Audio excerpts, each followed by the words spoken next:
D'apprendre que Gérald Darmanin, qui est sur le terrain, vient de déclarer qu'on a joué contre la France, qu'on a perdu du temps pour protéger les Français. Vous allez réagir dans un instant, Éric Ciotti. Mais tout d'abord, au lendemain de l'adoption de la motion de rejet, comment vous décrivez la situation politique actuelle? C'est une situation qui traduit l'échec du « en même temps ».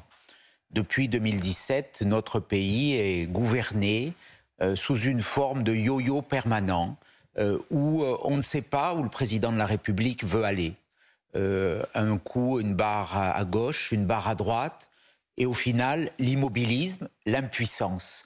Ce texte était la traduction de ça en même temps. Il lançait un message de pseudo-fermeté que souligne avec une communication arrogante et débordante le ministre de l'Intérieur.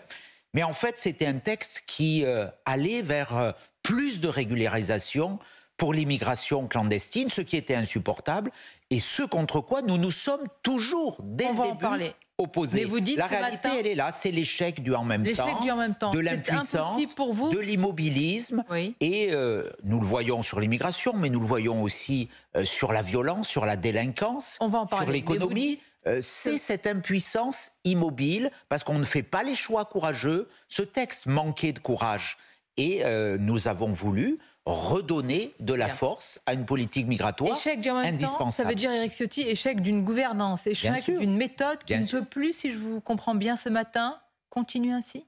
Je ne crois pas. En tout cas, elle démontre jour après jour son impuissance, ses échecs, son incapacité à enrayer le déclin accéléré de notre pays. Nous voyons bien que dans beaucoup de sujets, nous décrochons aujourd'hui. C'est vrai sur cette question migratoire, c'est vrai sur la violence, c'est vrai sur l'éducation, sur nos services publics, parce que les choix courageux, malgré la communication, il y a un domaine où le gouvernement est performant, c'est la communication.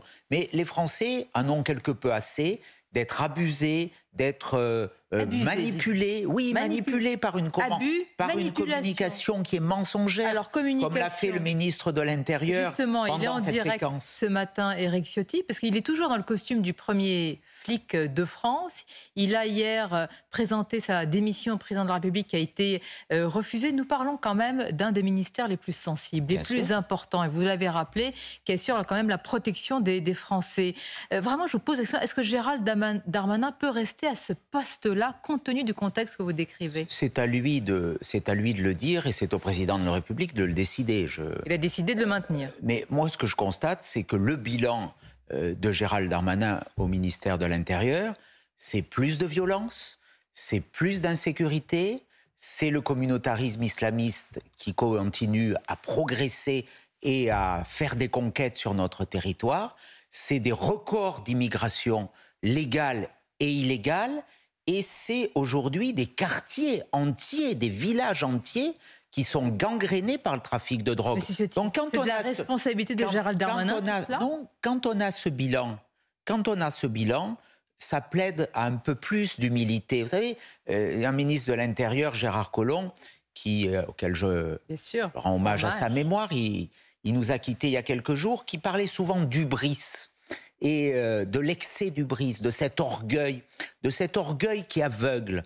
Eh bien, je crois que la vie politique, elle impose aussi de l'humilité et du courage. Et quand on a des résultats, aussi calamiteux, ça appelle un peu de modestie, à un peu moins d'arrogance, à manier un peu moins l'insulte que le fait le ministre de l'Intérieur. Alors je vois bien qu'il y a, attendez, Éric Ciotti, pardonnez-moi, il s'est investi, il a mouillé la chemise, comme on dit.